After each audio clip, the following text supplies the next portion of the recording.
is the NewsFeed at 4. Tragedy in Israel after days of non-stop violence with no end in sight. We'll have the latest on the conflict in about 2 minutes. Don't go anywhere. And TCC is raising the cost of tuition starting sooner rather than later. Plus, police have released new body and dash cam footage bringing new details to light from that tense shooting at a car dealership in Arlington. Thanks for joining us on the Newsfeed at 4. I'm Victor Aldana.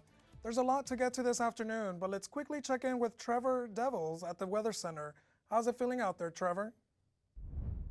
I know you're all getting sick of those mid-80s and 90s, but unfortunately, that's where we are right now, sitting at about 84 degrees. You can expect clear skies all day long, and we have some stronger than usual wind gusts and should bring down the feels-like temps throughout the afternoon.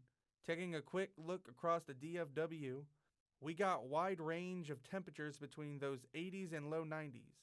Now, I know you're all looking forward to fall weather from last weekend with yet another week of summer weather, but I do have some good news for all fall fans in my 7-day forecast coming up. Trevor, thank you. We're following the developing story in Israel as they have continued to pound Gaza with deadly airstrikes Tuesday. This comes after militants from Hamas launched a surprise attack from Gaza, leaving more than 2,200 dead, including 22 Americans. What you are hearing are the missiles launched by Hamas the following morning. More than 300,000 Israeli reservists have been called up after the attacks. CNN Jeremy Diamond reports from Ashdod. 3 days after hundreds of Hamas militants infiltrated Israel, Israeli forces are still fighting to eliminate the threat. We are here right outside of the Israeli town of Mifal Sim, where we have been hearing repeated exchanges of gunfire over the last 10 minutes or so. These exchanges, we haven't seen who exactly they are between, but we do know that Israeli forces have been continuing to try and clear some of these Israeli towns around the Gaza Strip from those Hamas militants. The IDF later confirming they killed 2 Hamas terrorists in the battle. But minutes after it ended, Israeli defense forces rushing a casualty into an ambulance. Okay, we're going. Okay. But the soundtrack to life in most Israeli communities around the Gaza Strip today wasn't gunfire, but rockets. In Sderot, the booms punctuate the stillness of the day. We've just come into a shelter here where we can take cover from these Iron Dome interceptions, and of course they're intercepting active rockets coming in from Gaza. The booms are very loud, they are directly overhead. 20 minutes later, another barrage of rockets headed for the city of Ashkelon. All right, we're in the city of Sderot, where we can now see that barrage that Hamas promised at 5 p.m. Appearing to head over in the direction of Ashkelon. Now, that is exactly where Hamas officials said about an hour ago that they would fire rockets in that direction. But there is also another sound in towns like Sderot. Israeli troops and reservists mobilizing to the Gaza front, part of a massive call-up of more than 300,000 reserve troops, preparations for a potential ground invasion of Gaza. For some, this moment feels different. Then we came in with a concept of full control. This one started with much more obviously confusion, and the playing field is different. But I think in the last 2 days the momentum has shifted. After days of tragedy, also a sense of resilience. I'm not afraid at all, she said. When it will be my time, it will be my time. Which must be called what it is. It is an act of war to which Israel has the right of self-defense, for which there is no expiration date on what Israel has.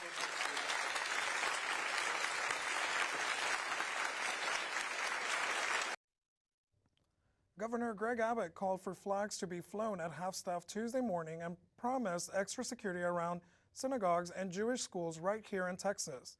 In addition to beefing up security, the governor also authorized $4 million in grants to thousands of Jewish organizations to enhance safety protocols. He also issued an executive order preventing any state agency from buying goods produced in or exported from Gaza. Checking in with our TCC tracker, the Board of Trustees just approved what they are calling a conservative increase in tuition. So if you live in Tarrant County, your tuition will go up to $69 per credit hour, which is a $5 increase. And if you don't live in Tarrant County, it will increase from $126 to $131. Now, that was for in-state residents. If you are from out of state, it will be $310. Following the increase, Board President Teresa Ayala released a statement saying, quote, "The board sought to maintain affordability for all TCC students while continuing to provide a quality education," end quote. The increase will take effect this spring. That's right, and piggybacking off of that, registration for the 2024 spring semester and other fall deadlines are right around the corner.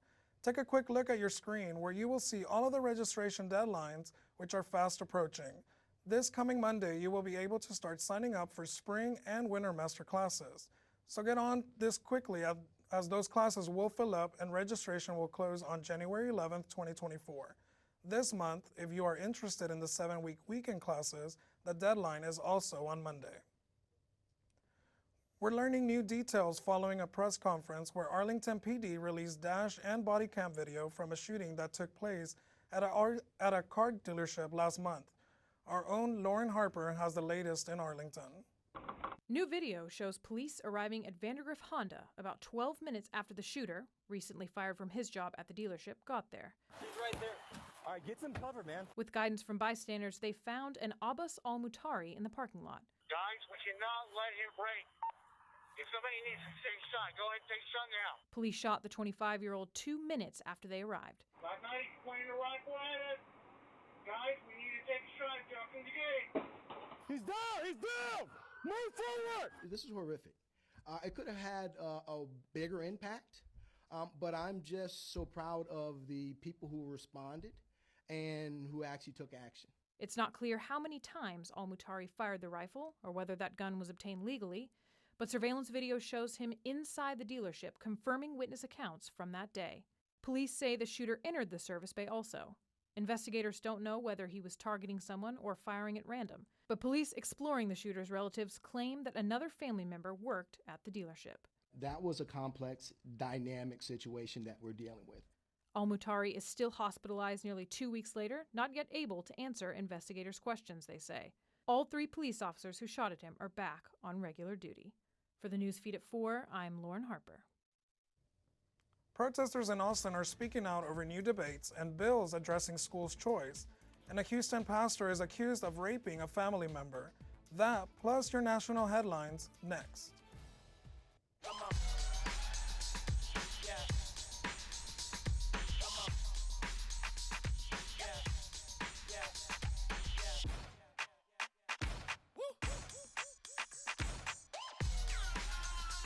You're not going to get it all right. Just make sure you nail the big stuff, like making sure your kids are in the right seat for their age and size. Get it right at nhtsa.gov/the-right-seat.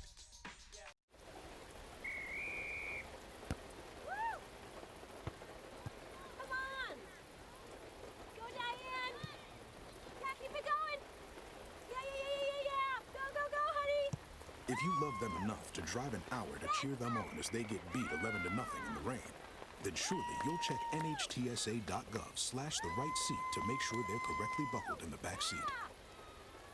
Throw that ball, Diane! Woo! You got this! My name is Teresa Barber. I was in the United States Navy, and I served overseas in the Middle East and Africa. Early on in my career, I had a commander that taught our suicide prevention training on a Friday afternoon, and the very next day, he took his own life.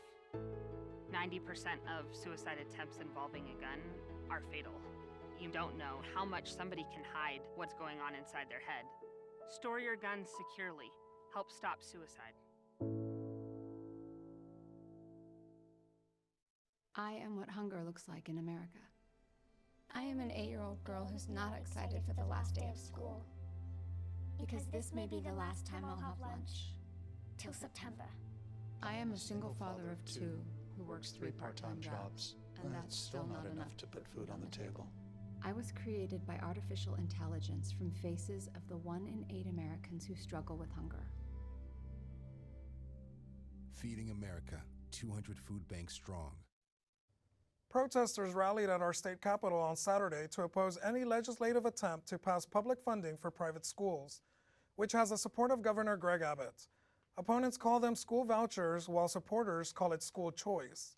Demonstrators say it is wrong to use tax dollars to help parents put their children in private schools when the money could provide much-needed help to public schools.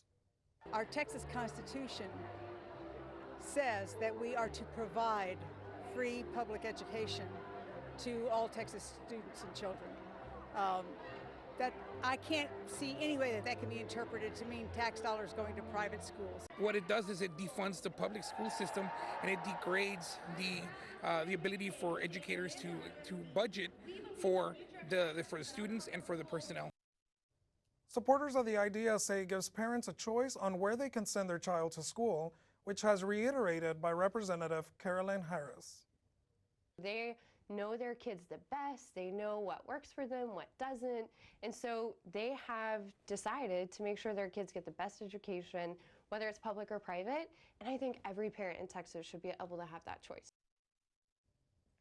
All of this comes after Governor Abbott called for the third special session on Monday to tackle this issue.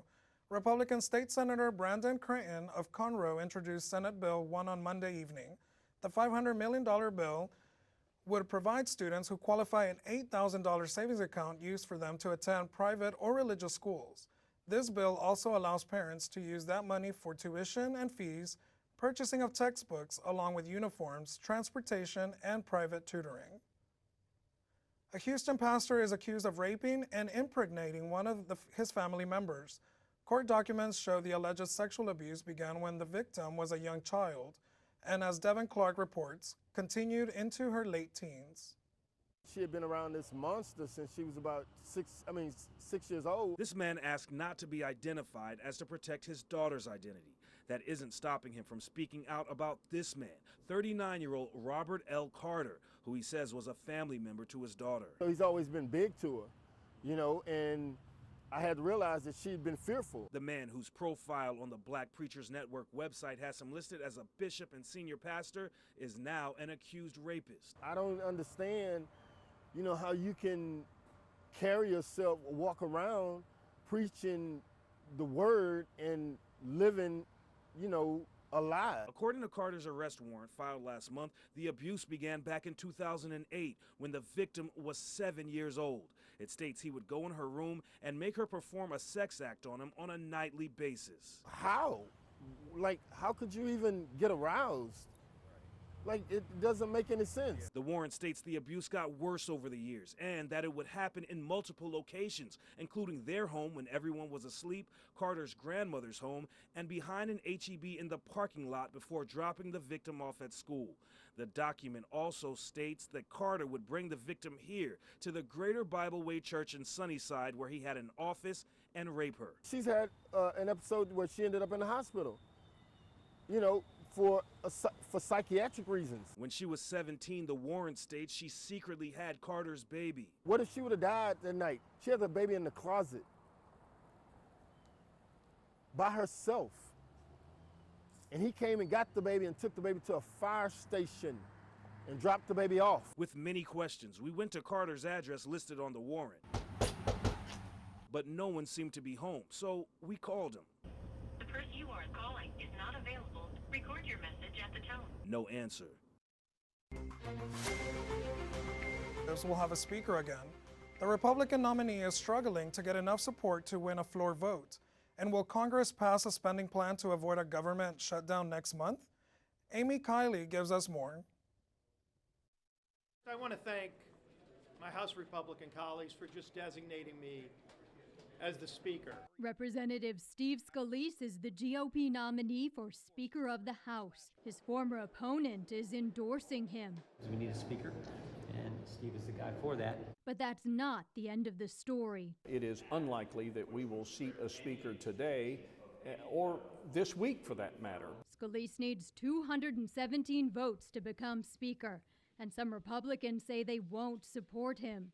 Representative Thomas Massey says he knows at least 20 such people. For now, the House is effectively paralyzed with a key ally at war. We need to support Israel right away. Domestic matters need attention too. A new report from the Bureau of Labor Statistics looks at wholesale prices and shows they've been on the rise for 3 months in a row. That leaves businesses grappling with rising costs. Congress can't magically stop inflation, but it can stop a government shutdown from making things worse. That requires passing a funding plan. But without a House Speaker, we cannot provide a dollar. We can't take care of Americans. We cannot take care of Ukraine, and we surely can't take care of Israelis. I'm Amy Kiley reporting.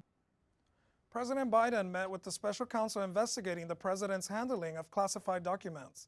A White House spokesman says the president met with special counsel Robert Hur on Sunday and Monday.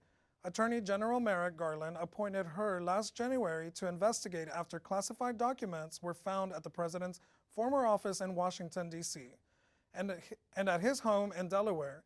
The documents date back to when the president served as vice president and when he was a senator. The White House counsel's office says the president is cooperating with investigators. The candidate pool for the GOP presidential nomination just got a little smaller. Former Texas Congressman Will Hurd announced Monday he is dropping out of the primary. Hurd issued a statement saying, quote, "It has become clear to me and my team that the time has come to suspend our campaign." Hurd was an outspoken critic of former President Donald Trump, who is still the frontrunner. Hurd announced he is endorsing former South Carolina Governor Nikki Haley. Up next, U.S. Coast Guard have recovered new debris from the deadly submersible implosion. And Trevor has your weekend forecast with hopefully some cooler weather. Honey, what I think you need is a socket wrench. I played JV basketball. I'm sorry, I don't think it looks right. This is good, and it's all good, baby. Is it really all good?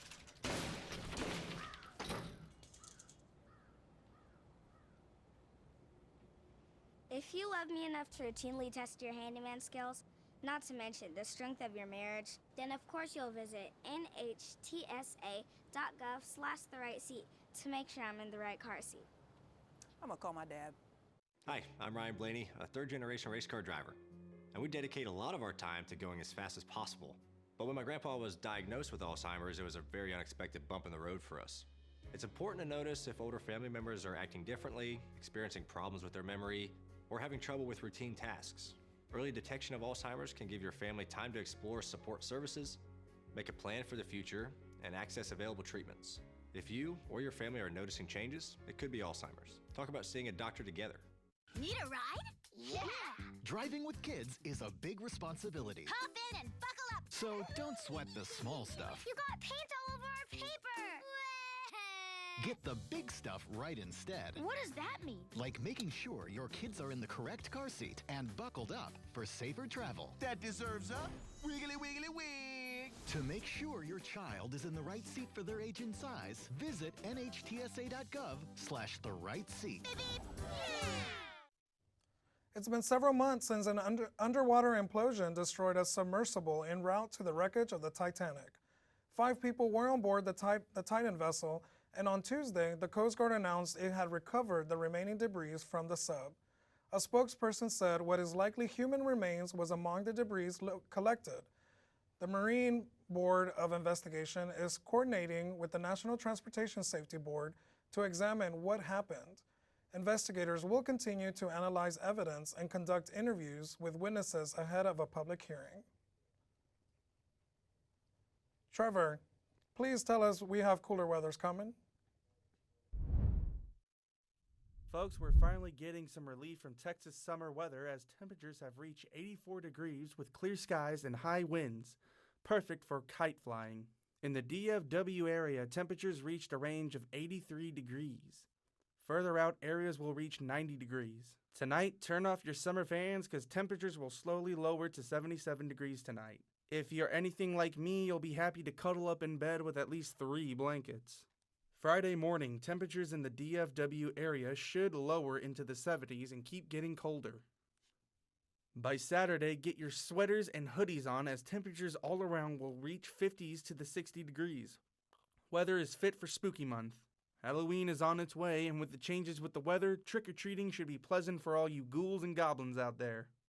This weekend, expect a visit from Mr. Sun as sunny weather and cool temperatures bless this weekend's weather. Monday and Wednesday will be sunny with cool temperatures in 70s. It will get a little warmer Thursday and Friday with a 40% chance of rain Thursday night to Friday morning, with 80 degrees sunny weather Saturday and Sunday. Thank you, Trevor. Trick-or-treaters may experience an extra scare this Halloween with a new survey suggesting they may get less candy this year due to inflation. Researchers found that 40% of adults say inflation will impact their plans to buy candy. And among that group, half said they plan on spending the same amount as last year, but will be buying less. Roughly 30% said they will be spending less and buying less. And isn't it just inflation? Producers say a tight sugar supply will also be driving up the cost of candy. They are moving forward on new elementary school in Uvalde. The district will officially break ground on October 28th. The Moving Forward, a nonprofit group that has been working with the district to build a new school, has raised 75% of the funds needed for the build. 19 students and 2 teachers were killed at Robb Elementary last year. That building will be demolished. Rangers are heading to the Championship Series finals. Mitch, have all you need to know from the Red Hot Rangers and the Not So Hot Cowboys. Next. Man, it's lonely. Like, going through life lonely.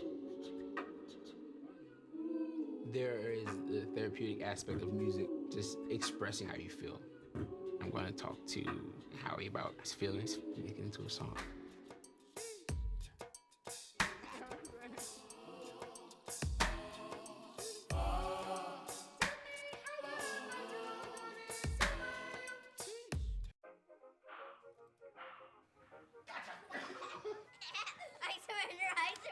All right, pal. Get ready for the day, buddy. Hey, Dad. Hey, Dad. Do we have a gun? What's up? Do we have a gun?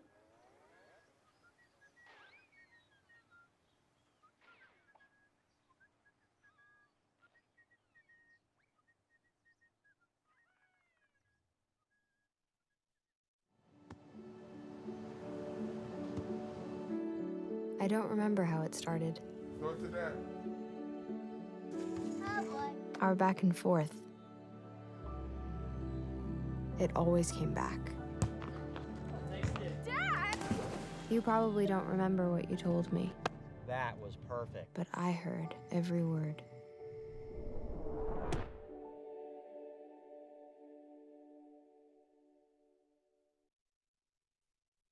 October baseball in Arlington is alive and well, and there's more to come. The Rangers advanced to the ALCS after sweeping the Baltimore Orioles on Tuesday. The Rangers team that stood at the top of the league as one of the top offenses has shown up and shown out since the first game of the playoffs. However, it would be a disservice not to mention the strong performance on the mound from Nathan Eovaldi, only letting up 1 run through 7 innings of Game 3. The Rangers are playing extremely good baseball behind the steady guidance of manager Bruce Bochy and are hoping to bring more playoff wins to Globe Life.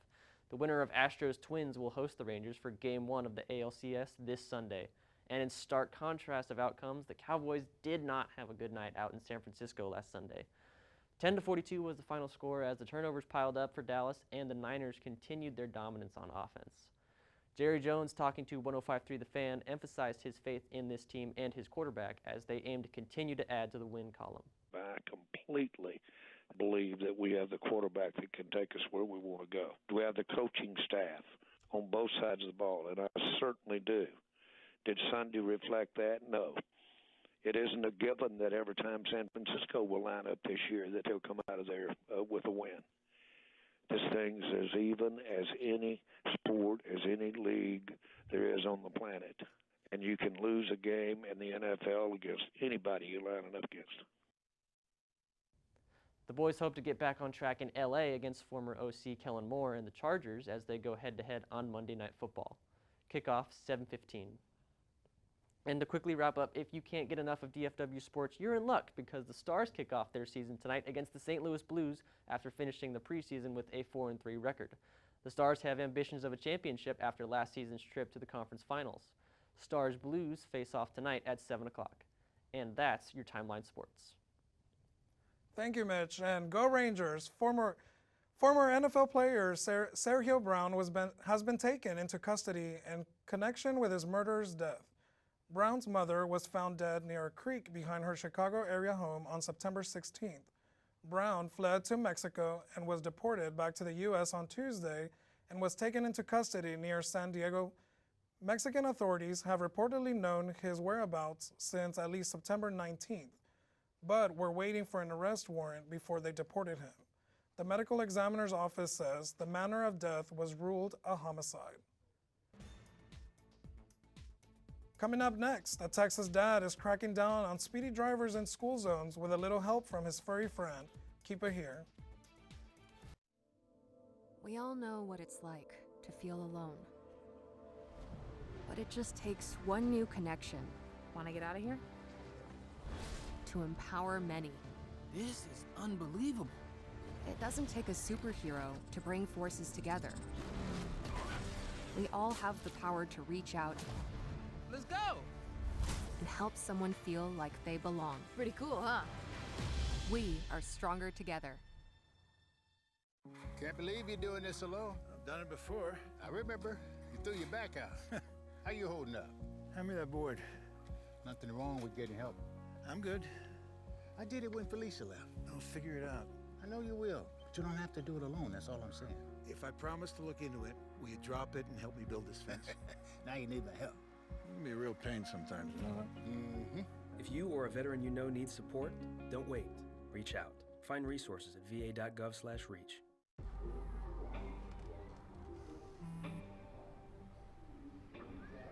I don't know why you're so sad. You've got a roof over your head. You gotta stop with that depression stuff. That's what white people think. You all right? It just feels like it's coming from everywhere. Do you want to talk about it? You can talk to me if you're feeling sad. Whenever you need to talk, I'm here, okay?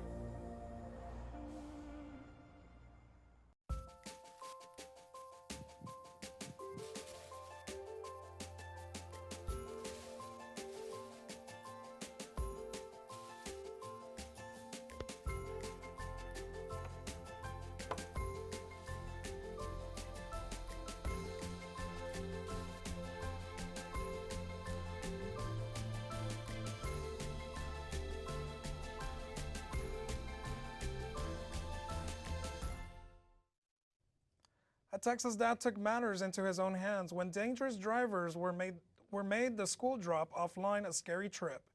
He has a unique way of schooling those drivers. With a little help from a fur-legged friend, Sophia Stamas has the story. So this guy's going 44 and a 30. Slow down. This is Bruce Montgomery. You can find him here on Hay Barn Lane in Hutto every day before school with his sidekick, Honey, who helps him encourage drivers to give pause and get a tighter leash on their speed. She just lays down and relaxes, see how fast they go. And sometimes Honey even barks orders of her own. Translation, she is dog-tired of people not obeying the posted speed limit when parents like Bruce are taking their kids to a nearby elementary school. I've been taking them to school every day, and it's just really difficult to get to school and back in some mornings. So this year I decided that I was going to help make it a little easier. When we arrived to meet these local traffic heroes, sure enough, a traffic stop was in progress just a few blocks down the road. Would you like to speak about what you're doing out here?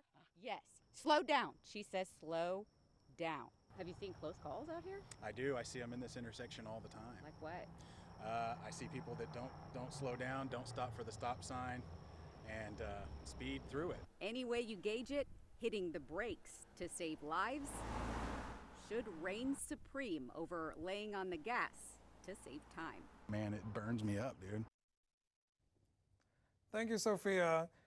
I hope everyone enjoys this weekend, the cooler weathers and the Rangers. Everyone, stay safe and have a good evening.